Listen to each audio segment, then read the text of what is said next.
The bright emergency lights flashed across the bridge of the TCF Valiant as Admiral Susan Clark gripped the arms of her command chair.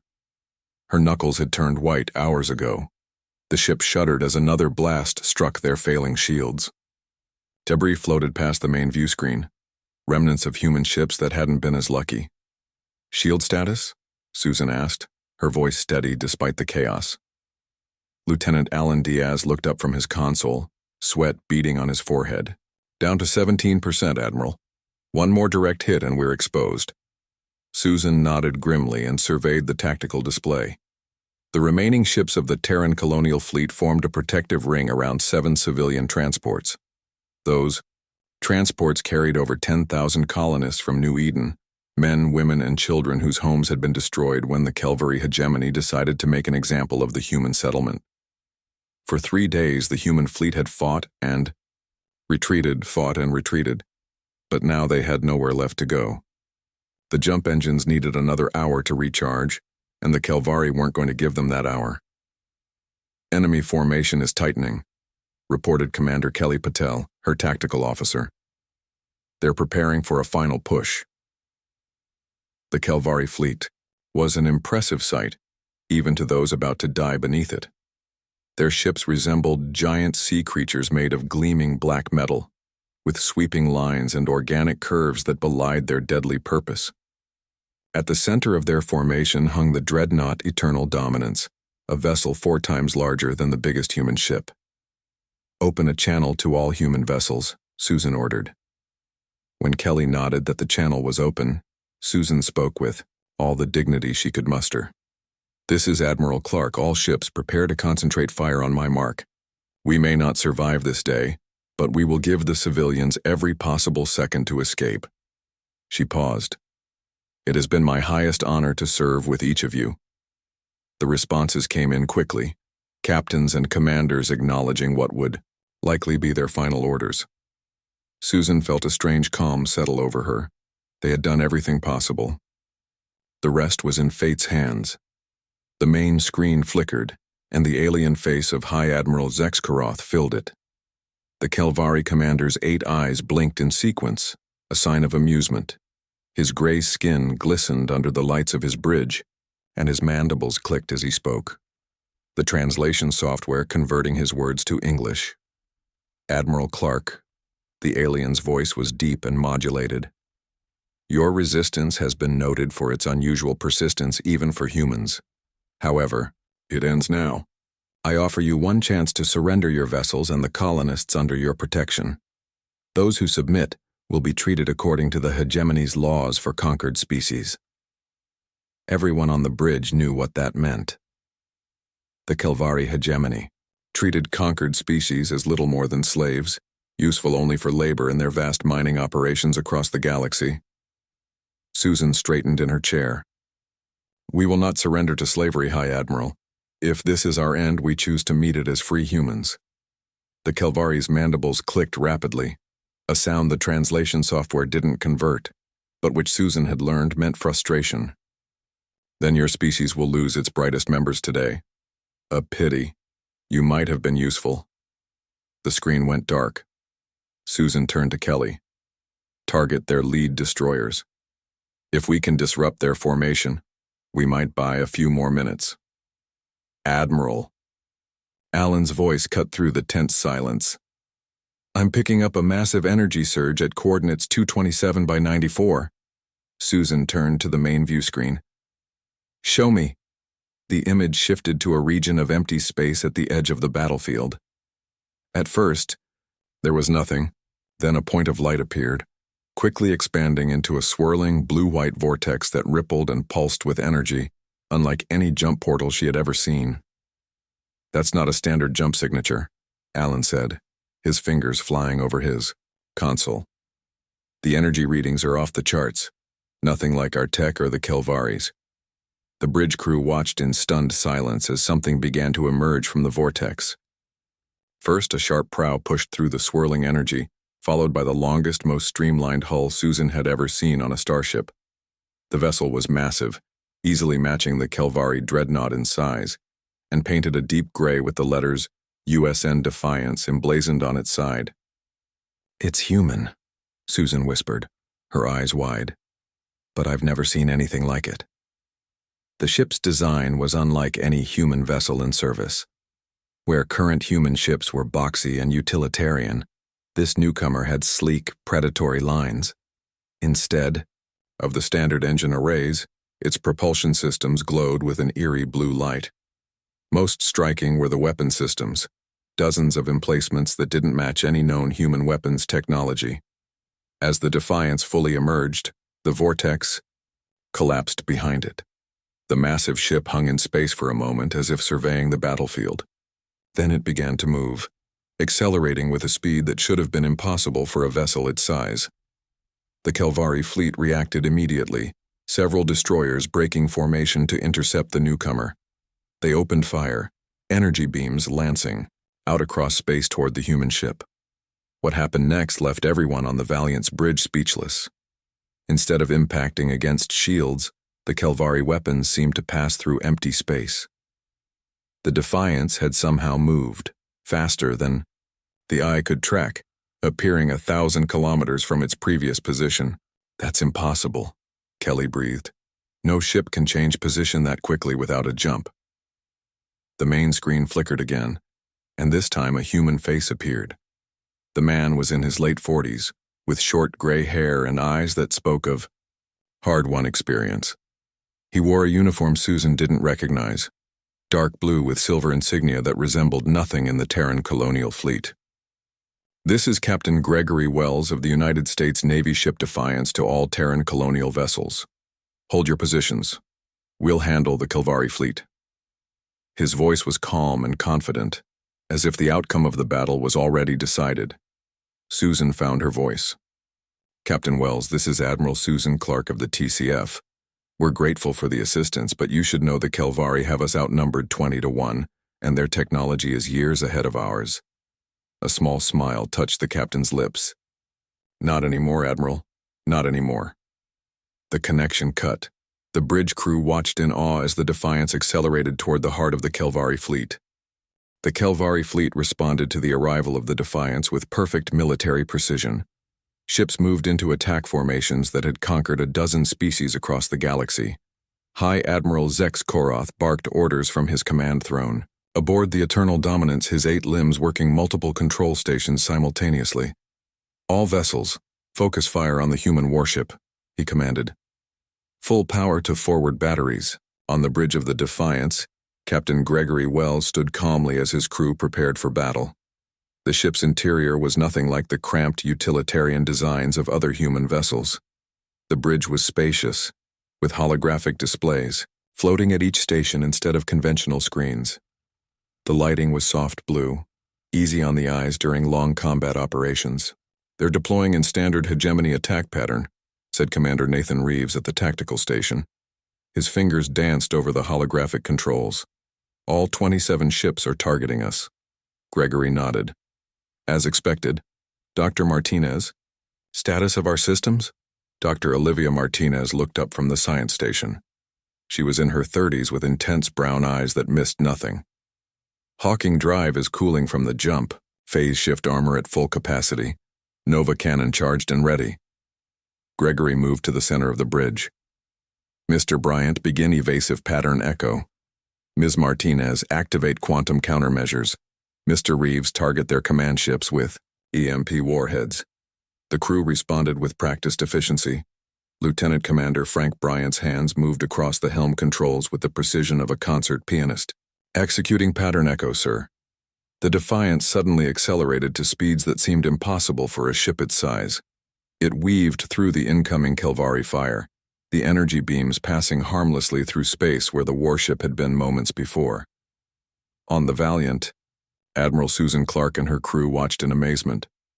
How are they moving like that? She whispered. Lieutenant Alan Diaz shook his head in disbelief.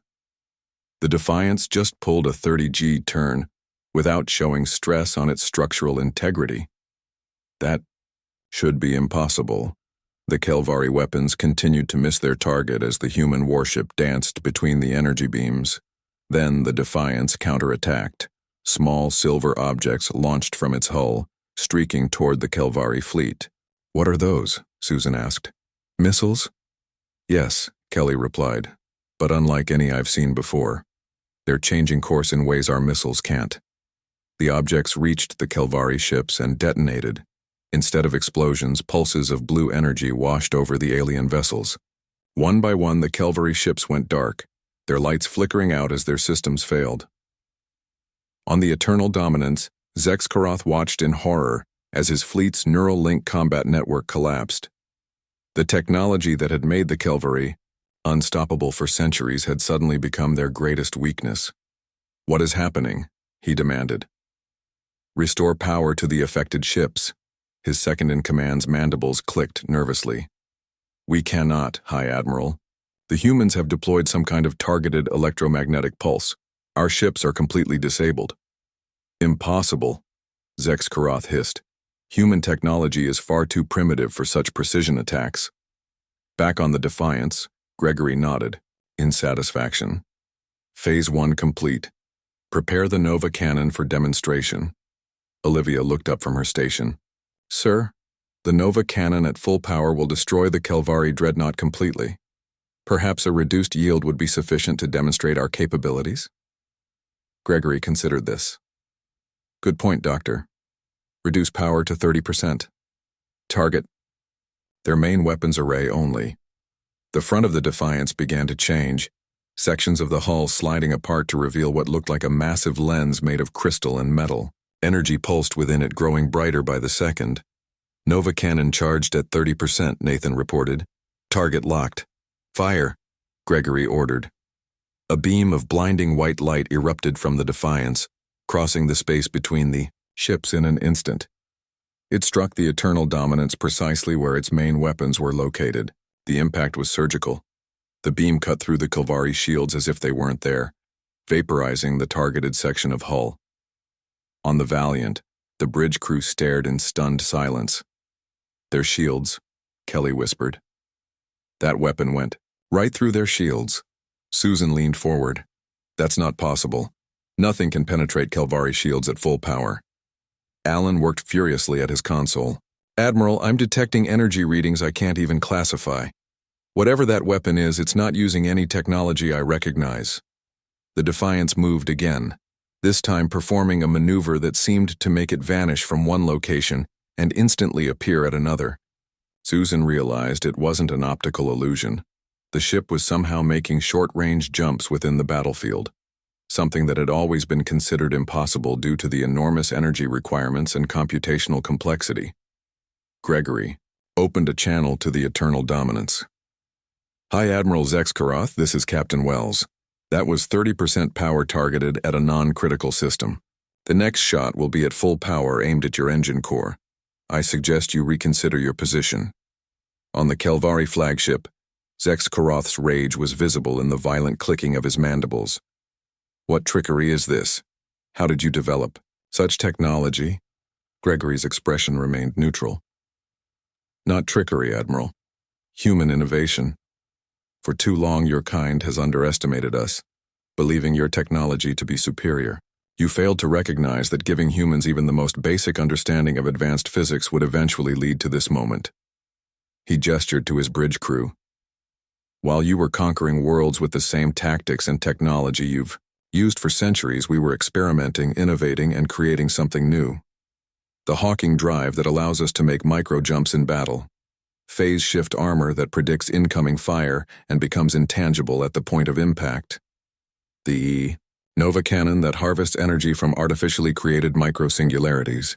Zexkaroth's 8 eyes blinked rapidly, a sign of disbelief in Kelvari body language.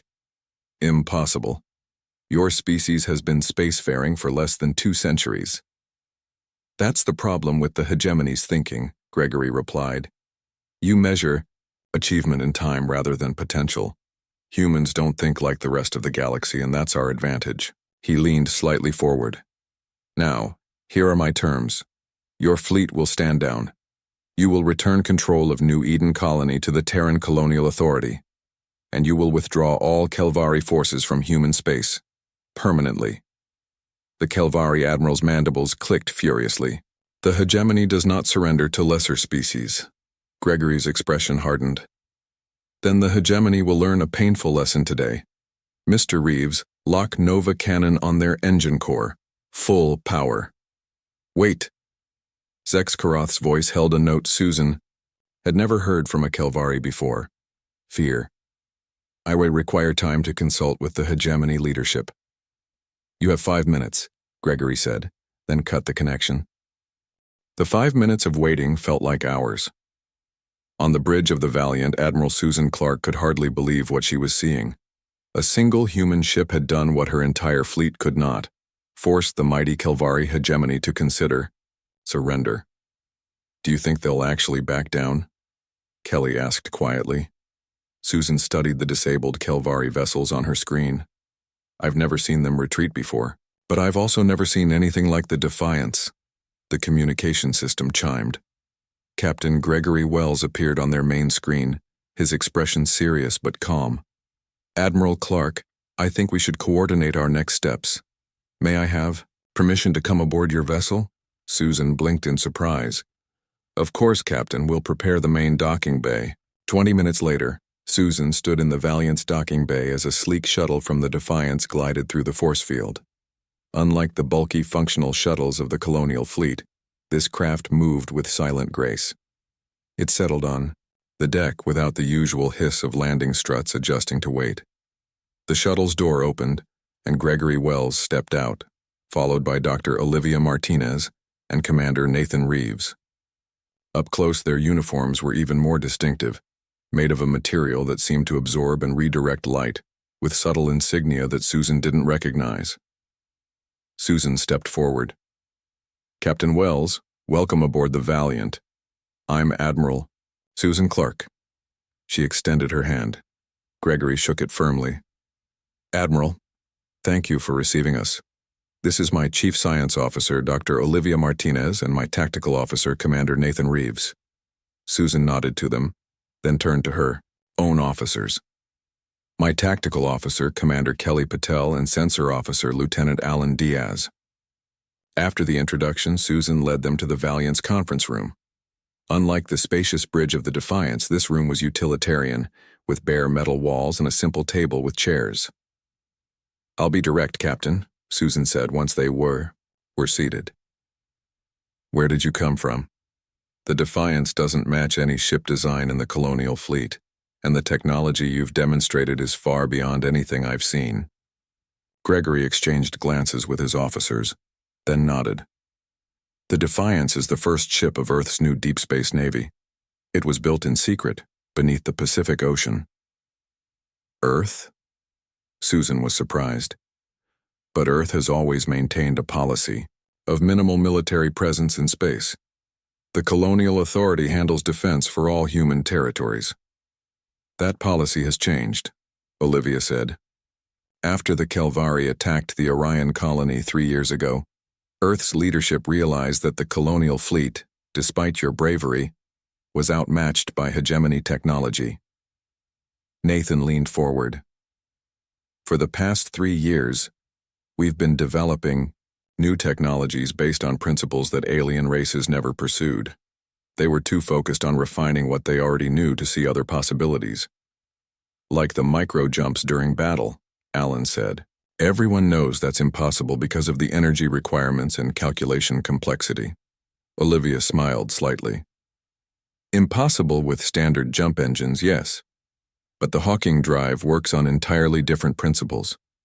It creates tiny, controlled tiers in spacetime rather than the large stable portals of conventional jump gates. Susan tried to process this information. And your weapons? How did you penetrate Kelvari shields? The Nova cannon doesn't interact with energy shields at all, Gregory explained. It creates a channel of altered space-time between the weapon and its target.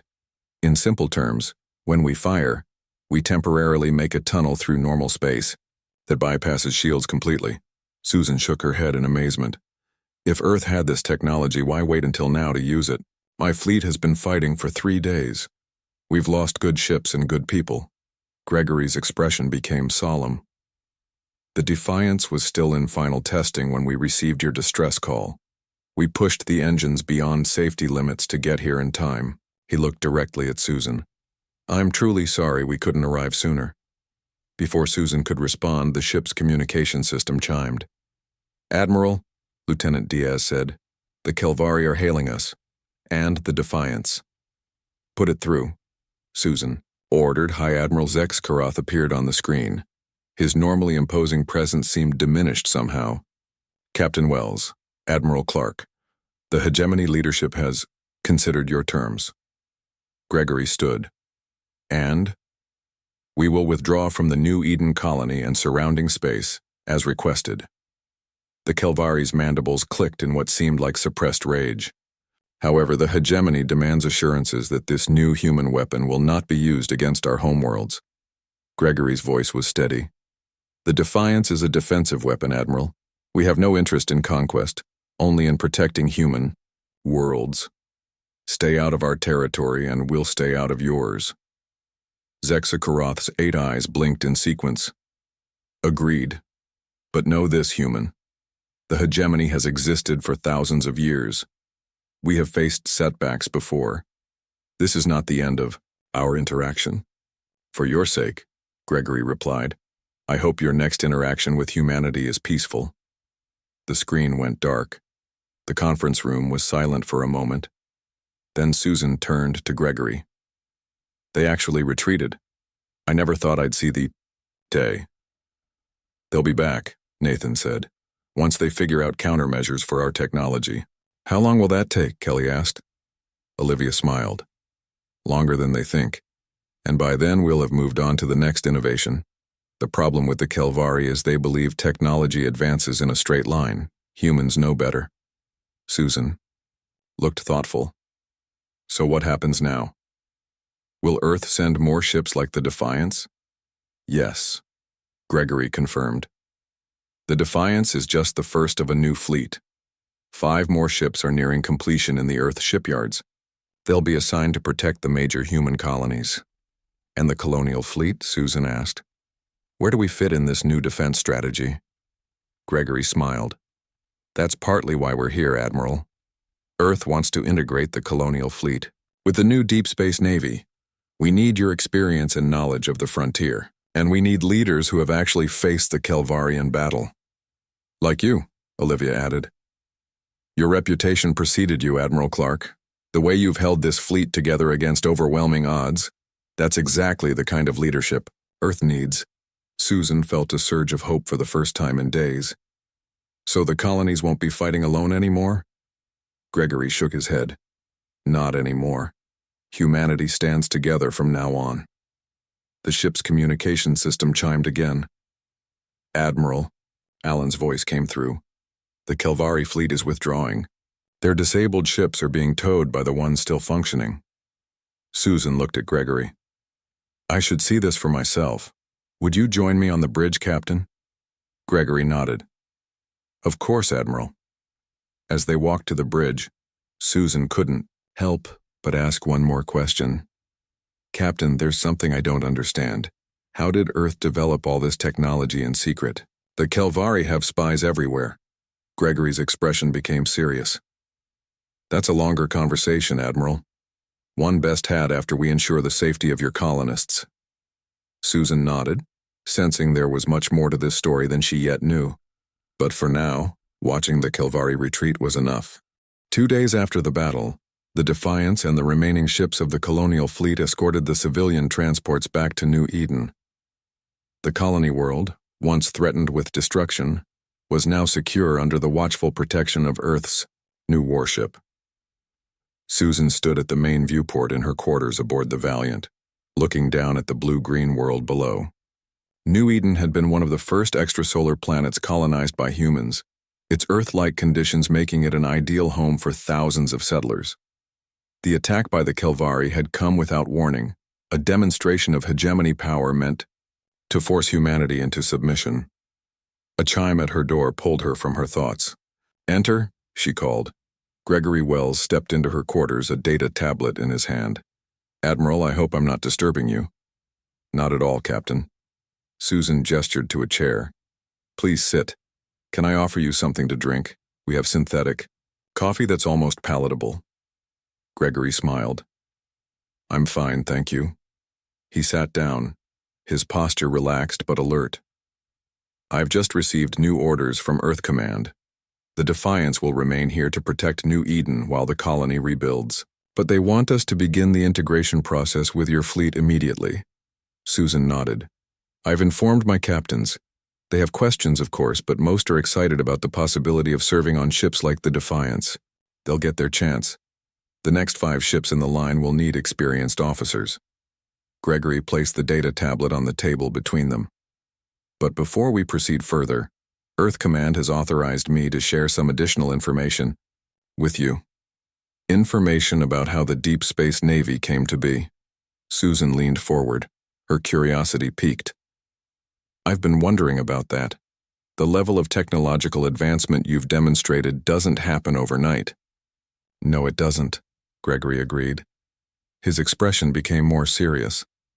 "What I'm about to tell you is classified at the highest level." He activated the tablet, and a holographic projection appeared above it, a star map showing a region of space far from any human colony. 15 years ago, a small Earth research vessel encountered something in deep space. A derelict ship of unknown origin, adrift for what we estimate to be thousands of years. The hologram changed to show an unusual vessel, its design unlike anything Susan had seen before.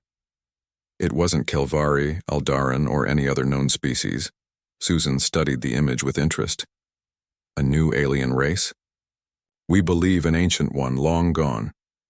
The ship was dead, its crew long departed or deceased. But its technology... Gregory paused. Its technology was beyond anything we'd seen. Not just advanced versions of existing systems, but entirely different approaches to physics, energy, and space travel. The hologram shifted again, showing schematics that Susan couldn't begin to understand. Earth kept the discovery secret. A special division was formed, the Deep Space Research Initiative. For 15 years, the brightest minds on Earth worked to understand this alien technology. "And the Defiance is the result," Susan said, beginning to understand. Gregory nodded. "The first practical application, yes. We didn't copy the alien technology, we couldn't. It was too advanced, too different from our understanding of physics, but it gave us new ideas, new directions to explore.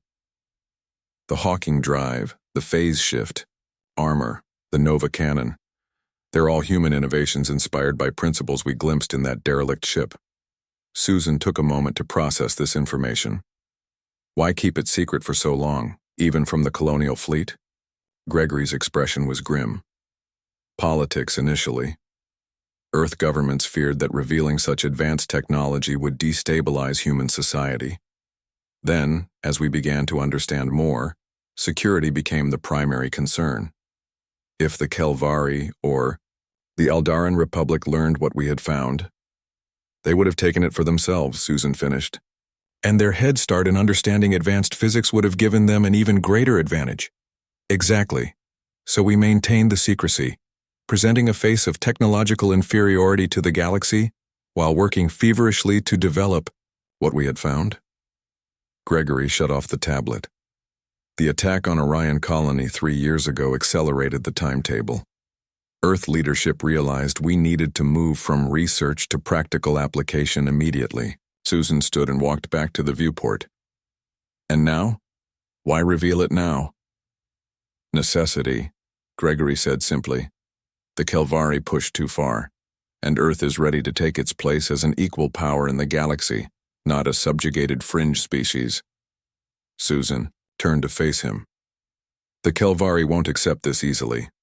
They'll be looking for weaknesses in our new technology, developing countermeasures. We're counting on it, Gregory said with a slight smile. Let them focus on countering the technology we've revealed while we develop the next generation. Humans have always been adaptable. It's our greatest strength. A chime from Gregory's wrist device interrupted them. He glanced at it and frowned. We have a situation. Several ships have just jumped into the system. They're not Kelvari. Susan quickly moved to her desk and activated her command console. Colonial fleet sensors are picking them up too. 6 vessels, unknown configuration. Not entirely unknown, Gregory said, his expression thoughtful. Those are Aldaran ships. The Republic must have heard about what happened here. Susan's face showed her concern. The Aldaran Republic has generally been neutral toward human colonies, but they're as advanced as the Kelvari. And just as arrogant, Gregory added. They've maintained a policy of technological superiority for centuries, sharing only what they consider appropriate technology with developing species like humans. Susan activated the ship's communication system. Commander Patel, alert all ships. Maintain defensive positions around New Eden. The Aldaran are hailing us, Gregory said, looking at his device. They're requesting permission to approach and speak with the commanders of both human fleets. Susan and Gregory exchanged glances. This could be diplomatic, Susan suggested. Or they could be here to assess our new capabilities firsthand, Gregory countered. Either way, we should hear what they have to say. Susan nodded. I'll have my shuttle prepared. We should meet them together. As they left Susan's quarters, Gregory's expression was determined. Whatever their purpose here, Admiral, remember one thing. Humanity no longer negotiates from a position of weakness. An hour later, Susan and Gregory stood in the Valiant's main docking bay as an elegantly designed Aldaran shuttle gracefully passed through the force field.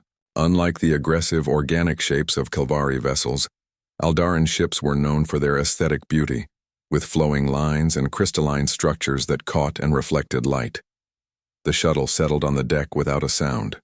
A ramp extended and 3 figures descended. The Aldaran were humanoid, taller than most humans, with pale blue skin and elongated features. Their clothing appeared to be made of some fluid, metallic material that shifted with their movements. The apparent leader stepped forward. Admiral Clark, Captain Wells. I am Ambassador Lorvale of the Aldaran Republic. We have come in peace seeking to understand the unexpected events that have transpired in this system. Susan stepped forward. Ambassador, welcome aboard the Valiant. What exactly would you like to understand? The ambassador's silver eyes moved from Susan to Gregory, then to the shuttle from the Defiance behind them. Reports have reached us of a new human vessel with capabilities beyond what has been previously observed from your species. The hegemony is in quite an uproar.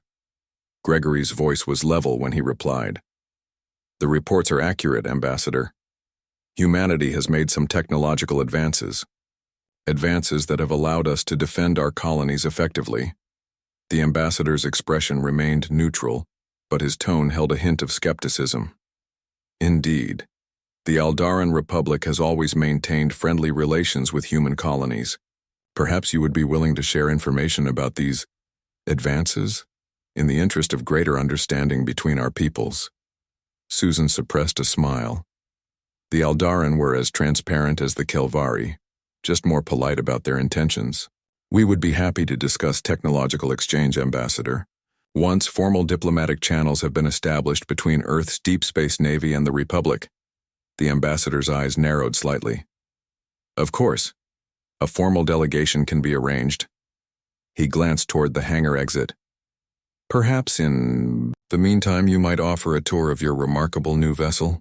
Gregory and Susan exchanged glances at the Aldaran ambassador's request to tour the Defiance. They had expected this. The Aldaran Republic's hunger for advanced technology was well known throughout the galaxy. I'm afraid that won't be possible. At this time, Ambassador, Gregory said politely but firmly. The Defiance is on active defense status and we have strict protocols about visitors aboard. Ambassador Lorvale's expression didn't change, but the slight stiffening of his tall frame betrayed his disappointment. Perhaps another time, then. The Republic is most interested in fostering closer relations with Earth now that you have evolved your capabilities. Of course, Susan replied with a diplomatic smile. We're always open to improving relations with peaceful neighbors. The meeting continued for another hour, with the Aldaran ambassador asking carefully worded questions about Earth's new technology. Gregory and Susan answered just as carefully, revealing nothing of substance. When the Aldaran finally departed, both humans let out a sigh of relief.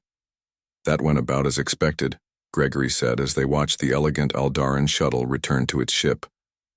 They'll be reporting back to their council immediately. And they'll be back with more questions, Susan added. The Aldaran don't like surprises, especially technological ones. Gregory nodded. Earth Command anticipated this. It's why they've accelerated production on the next ships in the line. He turned to Susan. Speaking of which, I have something to show you. Would you accompany me back to the Defiance? An hour later, Susan stood on the bridge of the Defiance, still amazed by the ship's design. Unlike the utilitarian, almost cramped feeling of colonial fleet vessels, everything here spoke of advanced engineering and careful thought. The holographic displays showing New Eden and the surrounding space were crisp and detailed in ways her own systems couldn't match. Gregory led her to a secure room off the main bridge. Inside was a holographic projection table far more sophisticated than anything Susan had seen before. He activated it, and a three-dimensional image of Earth appeared, slowly rotating. "This is Earth space now," he said. The image zoomed out to show several massive structures in orbit around Earth and its moon. "These are the new shipyards. 5 more vessels like the Defiance are nearing completion." The image shifted to show sleek ships similar to the Defiance but with subtle differences in design. The Defiance was our prototype. These new ships incorporate improvements based on our initial tests. Each one will have capabilities slightly beyond what we've demonstrated here. Susan studied the images with interest. "How long until they're ready?" "The first one, the Resolute, launches in 3 weeks. The others will follow 1 per month after that." Gregory looked at Susan directly. "Earth Command wants you to take command of the Resolute, Admiral." Susan's eyes widened in surprise. "Me? But I'm Colonial Fleet. I don't have experience with this level of technology." "That's precisely why they want you," Gregory replied. "You have something more valuable than technical knowledge. Real combat experience against the Kelvari and other threats. You've kept your fleet together against impossible odds. That's the kind of leadership Earth needs now." The hologram shifted again, showing a larger vessel with a different configuration. "This is the Intrepid. It will be the first of our command carriers, designed to coordinate fleet actions. Once it's completed 6 months from now, it will become the flagship of humanity's combined space forces, Colonial Fleet and Deep Space Navy together." Susan took a moment to absorb this information. Earth is really committing to this new direction. "We have to," Gregory said seriously. "The galaxy is changing. For centuries, the major powers, the Kelvari, the Eldaran, the Orinthi Collective, have kept humanity confined to a handful of star systems. They've controlled our access to advanced technology, limited our expansion, and treated us as a minor species to be managed rather than an equal to be respected." He gestured to the star map now displayed on the hologram.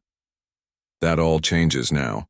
Not because we want to conquer or dominate, but because humanity deserves its place among the stars." His expression softened slightly.